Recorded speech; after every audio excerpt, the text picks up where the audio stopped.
Nous sommes avec Antoine Girard, qui est podcasteur du podcast Socio-Gérontologie et également responsable recherche chez Domitis. Bonjour Antoine.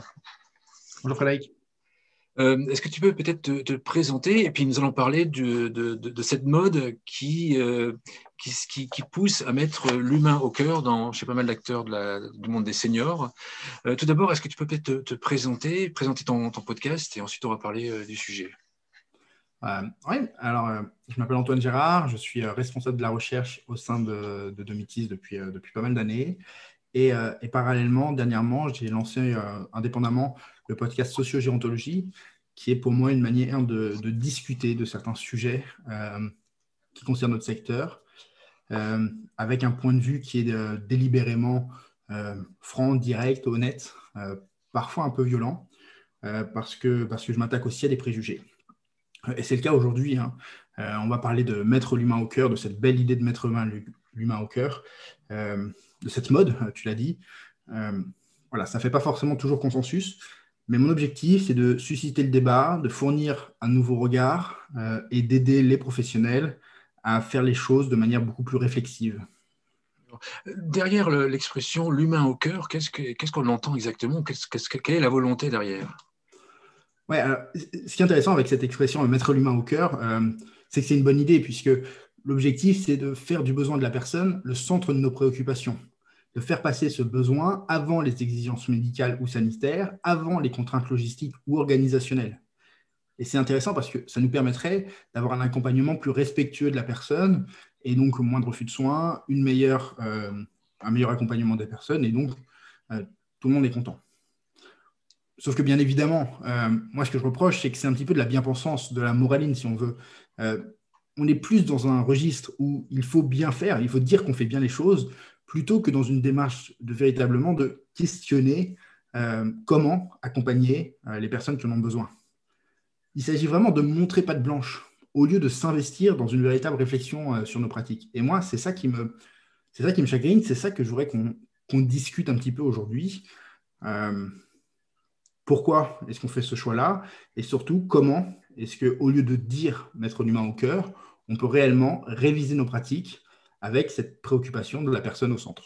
Alors, quand on parle de mode, en fait, c'est une mode récente et à ton avis, pourquoi est-ce que cette mode apparaît? Oui, alors déjà peut-être en préambule, on va se mettre d'accord, mettre l'humain au cœur, sur le principe, c'est bien.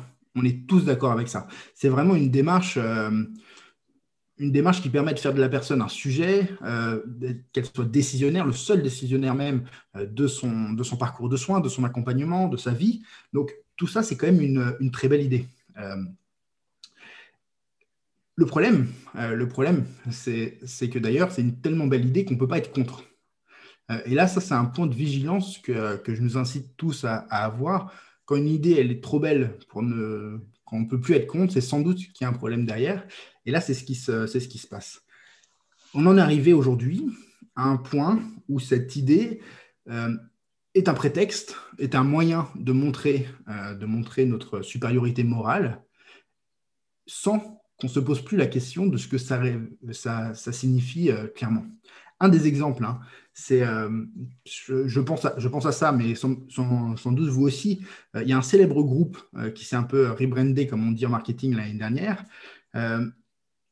suite à une gestion de la crise sanitaire qui a été un petit peu critiquée. Ils ont révisé complètement leur image de marque, notamment le logo, pour surfer un petit peu sur cette tendance de mettre l'humain au cœur. Et d'un point de vue purement marketing, on va dire commercial, communication, c'est assez intéressant. C'est assez intéressant parce que non seulement ça permet de réviser l'image de la marque, potentiellement ça peut fédérer toutes les équipes autour d'un projet, et puis bien sûr, ça permet d'afficher des valeurs qui sont aujourd'hui largement acceptées. Sauf que bien évidemment, et je ne dis pas que c'est le cas pour cette entreprise, c'est juste un exemple en termes de communication, mais souvent quand on affiche ça, on n'a pas pris le temps de changer nos pratiques, nos organisations et nos cultures. D'accord. Et c'est un petit peu ça qu'il faut faire en fait. Oui, oui, c'est-à-dire que pour toi, effectivement, c'est pas juste un outil de communication, ça demande de changer des pratiques en interne dans sa façon de procéder, de faire, de gérer les gens.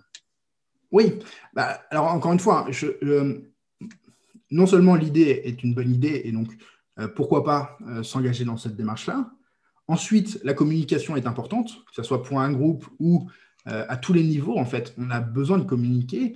Je ne serais pas de celui qui dit que la communication, même dans sa forme qui peut paraître la plus superficielle, la publicité, est sale ou inutile.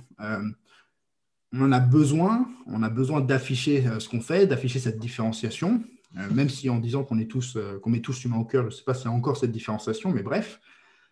Donc, le problème, ce n'est pas de communiquer. Le problème, c'est de faire passer cette communication avant le reste, avant la réflexion, et peut-être, même si on ne citera pas d'exemple, mais peut-être avant la réflexion sur les pratiques professionnelles qui sont finalement les seules vraies conséquences directes en matière d'accompagnement des personnes âgées. Alors, pour aller au-delà, est-ce que tu as des astuces pour faire ce travail? Ouais, moi, ce que je vous propose vraiment, c'est d'avant de dire on va mettre l'humain au cœur, on va vraiment le faire. Et une fois qu'on l'a fait, alors moi, je ne vois pas de problématique pour l'exprimer, pour communiquer sur cette idée. Donc, toute la question, c'est comment faire, comment mettre l'humain au cœur. Il faut qu'on se mette d'abord d'accord sur la ligne d'arrivée. Mettre l'humain au cœur, c'est quoi au final? Pour moi, c'est vraiment faire de la décision, des choix, des attentes de la personne, le point de départ de chacune de nos actions. On peut avoir des définitions un petit peu différentes, mais finalement, c'est toujours autour de cette idée que la personne est capable d'exprimer ses envies. Alors, on peut poser la question de comment elle les exprime et comment on peut favoriser cette expression. Mais en tout cas, la personne sait ce qu'elle veut, même si elle peut avoir du mal à l'exprimer, et c'est ça qu'on doit écouter pour réussir à faire un accompagnement de qualité. Une fois qu'on s'est mis d'accord sur là où on va, il faut qu'on se mette d'accord de là où on part. Et ça, c'est un point aussi qui est très important. Il faut se poser la question de qu'est-ce qui nous empêche aujourd'hui d'être dans cette dynamique. Et pour moi, il y a 3 choses qu'il faut regarder.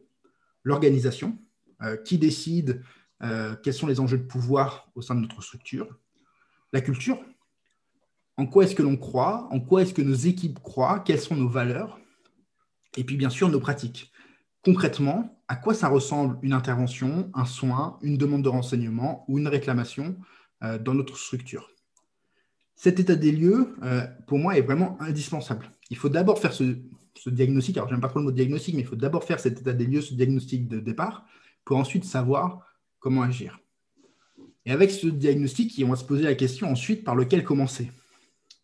Est-ce qu'il faut commencer par retravailler l'organisation, la culture ou les pratiques? Moi, mais ça se discute, hein. Moi, mon parti pris, c'est vraiment de partir de la culture. Il me semble que tout découle de la culture. La culture, on peut ne pas la prendre en compte et elle peut se créer, on va dire, naturellement. Elle sera alors que le reflet de nos préjugés et elle se traduira dans nos pratiques professionnelles, hein, évidemment, mais elle sera en dehors de notre contrôle. Donc, même quand on ne s'intéresse pas à la culture, elle est déjà là. Ensuite, on peut décider de s'y intéresser. Et là, de cette culture, on va pouvoir construire l'organisation et les pratiques professionnelles. Donc, la culture, pour moi, elle est vraiment à la base de tout. Qu'on la décide de s'y intéresser ou non, de toute manière, elle est là. Et donc, pour moi, c'est vraiment ça qu'il faut travailler en priorité. C'est ça qui nous permettra ensuite de travailler les autres dimensions. D'accord. Et donc, si on agit sur cette dimension culturelle, la première étape, et peut-être c'est une étape qu'on peut faire dès demain, en fait, chacun avec nos équipes, c'est de commencer à discuter des valeurs qu'on aimerait pouvoir mobiliser pour fédérer notre équipe. Ça, c'est un point important. Ça. Pour moi, commencer par là, commencer par les valeurs de chacun, les valeurs du groupe aussi, de ce qu'on veut faire. Ça, c'est important. Alors, il faut le préciser quand même, l'erreur, ça serait de vouloir faire un brainstorming. On ferait un brainstorming autour des valeurs auxquelles chacun de nous tenons. En fait, on tournerait autour des valeurs très communes comme la bienveillance, la tolérance, le respect. tout ça, c'est des mots valises et bien-pensants qui ne nous permettent pas de rentrer réellement dans les valeurs profondes, celles qu'on a peut-être plus de mal à exprimer, plus de mal à assumer aussi. Pourtant, c'est un travail nécessaire. Et donc, moi, je vous propose, plutôt que de faire un brainstorming en équipe, c'est de partir d'expériences concrètes, de ce que vous avez vécu, de ce que vos équipes ont vécu, et de refaire l'histoire de ces situations et se poser la question de si je mets l'humain au cœur, comment j'aurais réagi. Et puis, si vous ne voyez pas trop ce que je veux dire, peut-être se poser des questions, essayer de répondre aux questions, à quelques questions que je peux vous poser. Par exemple, Madame Martin, elle est diabétique, mais au déjeuner, elle veut une part de gâteau au chocolat. Qu'est-ce que vous faites? Est-ce que vous lui donnez cette part de gâteau au chocolat ou pas? Et ben, se poser cette question, mais d'autres, j'en ai d'autres, des questions comme ça permet à chacun de se positionner, de savoir ce qu'il estime juste pour lui, ce qu'il estime important, et surtout, si l'humain est au cœur, qu'est-ce que cela implique comme réponse, comme solution, comme posture par rapport à cette situation précise? Sachant que la réponse à la question que tu as posée sur la part de gâteau, si je me souviens bien, dans les deux cas de figure, on peut trouver on peut répondre, on donne à manger, on lui donne la part ou on refuse la part. Dans les deux cas de figure, on peut s'estimer être au cœur, de mettre l'humain au cœur. Ouais. Et c'est bien ça qui est intéressant. C'est que il faut arrêter de dire mettre l'humain au cœur, mais véritablement savoir ce que ça signifie pour nous, pour notre établissement, pour notre organisation, pour nos structures, pour nos professionnels. Je vais peut-être donner quelques autres questions. Ça aiderait, comme ça, on pourrait avoir cette liste de questions. Et je pense que c'est un exercice qu'on peut vraiment faire collectivement pour aider à y voir plus clair. Donc, on a donc Madame Martin qui est diabétique, mais qui demande une part de gâteau au chocolat au déjeuner. Qu'est-ce qu'on fait? On pourrait avoir la fille de Monsieur Jean qui nous interdit de vendre de l'alcool à son père. Qu'est-ce qu'on fait si Monsieur Jean nous demande un verre de vin à table? 2 verres de vin à table? Troisième question, peut-être que si Monsieur Jean était un ancien alcoolique, est-ce que cela change quelque chose à sa demande d'avoir un verre de vin à table? Madame Claude, si on sait qu'elle conduit très mal, mais qu'elle a décidé de conduire Madame Martin à son rendez-vous dans la ville voisine, est-ce qu'on la laisse faire? Où est-ce qu'on met la barrière? Comment on fait? Rien qu'avec ces 4 petites questions, je pense que déjà, on suscite un débat et on met en évidence ce que chacun d'entre nous pensons comme étant la bonne chose à voir, la bonne posture à faire. Et surtout, on commence à réfléchir à nos pratiques professionnelles en se disant qu'est-ce que ça implique de mettre l'humain au cœur? Pour moi, pas de manière générale, pas juste le slogan publicitaire qu'on va afficher, mais vraiment pour moi, qu'est-ce que cela implique? Et il faut ensuite, bien sûr, partager cette compréhension, cette prise de position avec le reste de l'équipe. Quand dans une équipe, l'idée qui me vient, la question qui me vient, quand dans une équipe, tu poses ce type de questions et que l'équipe se scinde en deux, par exemple, pas forcément par égal, d'un côté, non, on donne la part de gâteau et de l'autre côté, on ne donne pas la part de gâteau, comment est-ce qu'après, tu vas fédérer l'équipe qui est divisée sur la question? Alors, déjà, souvent, on prend des prises de position différentes pour une même raison. Et donc, il est aussi important d'aller au bout des choses, d'accord? Et de mettre chacun en position d'expliquer pourquoi est-ce qu'il pense ça. Et ensuite, il y a quand même quelque chose qui est important et auquel moi je crois beaucoup, c'est le fait que on a des structures avec des porteurs de projets, des entrepreneurs, des directeurs qui ont des visions de choses et qui sont capables de fédérer autour de cette vision. Et moi, je trouve que ça, c'est très important. Je trouve que c'est très important d'avoir cette vision, de l'afficher et de réunir à la fois des collaborateurs ou des clients qui se reconnaissent dans cette vision. Je pense que c'est un moyen qui est vraiment important et ne pas négliger ce côté oui, l'établissement voisin pourrait faire les choses différemment. Mais nous, voilà ce en quoi on croit, voilà comment ça se traduit, voilà pourquoi on fait les choses là. Si on reprend la première question, Madame est diabétique, elle le sait, elle demande une part de gâteau. Moi, ma posture, ma posture, c'est celle du respect de l'autonomie de la personne en priorité. On lui a fait une proposition d'un dessert sans sucre pour respecter son régime. Si elle ne veut pas ça et qu'elle veut la part de gâteau au chocolat, pour moi, il faut lui donner. Mais quelqu'un qui va me dire, moi, je refuse de lui donner, c'est trop sensible, ça va faire créer un pic d'insuline qui risque d'être hors de contrôle de cette personne, et ben, ça se défend tout aussi. Les deux postures sont défendables. Ce qui m'importe, c'est qu'on soit très clair sur ce qu'on propose comme accompagnement aux personnes qu'on accompagne et aux aidants. Si je reprends le cas de la fille de Madame Jean qui ne veut pas qu'on vende de l'alcool, moi, ma posture, ça serait plutôt de dire mais Madame, votre père est un adulte, tant qu'il est majeur et tant qu'il n'y a pas une autre décision qui dit ça, je ne vois pas comment je pourrais m'opposer à sa demande de consommation. Et donc, non, je ne respecterai pas votre avis, j'irai dans le sens de Monsieur Jean. Et puis, on peut avoir des personnes qui vont choisir, au contraire, de dire que non, il faut respecter l'avis de l'aidante parce que c'est elle qui connaît le mieux la personne. Ce n'est pas un avis que je partage, mais c'est un avis qui se tient. Et moi, ce qui m'importe, c'est qu'on soit très clair, très transparent sur la manière dont on réalise l'accompagnement. Et ça, je pense que c'est plus important que le reste, en fait. Il n'y a pas de bonne réponse. Il y a une bonne réponse individuellement pour chacun, mais il n'y a pas de bonne réponse en général. Par contre, il faut savoir quelles sont les réponses à ces questions. Il faut créer de nouveaux réflexes chez les professionnels, parce que si au sein d'une équipe, tout le monde n'est pas d'accord, s'il n'y a pas ce consensus, s'il n'y a pas cette vision commune, on va créer des décalages qui vont poser des problèmes dans l'accompagnement. Et puis ensuite, il faut être très transparent avec les personnes qu'on accompagne sur ces prises de décision-là. C'est-à-dire que pour une organisation qui s'enclenche dans cette direction, on ne laisse pas la liberté aux salariés d'agir sur la même question, d'agir comme ils le veulent. On va à la fin, on va leur dire, voilà, on va réagir de cette façon-là à cette question. Ou est-ce que tu laisses la liberté aux équipes? Alors, au niveau des équipes, ce qui m'importe plus que la liberté, on va dire là, c'est la question de la responsabilité.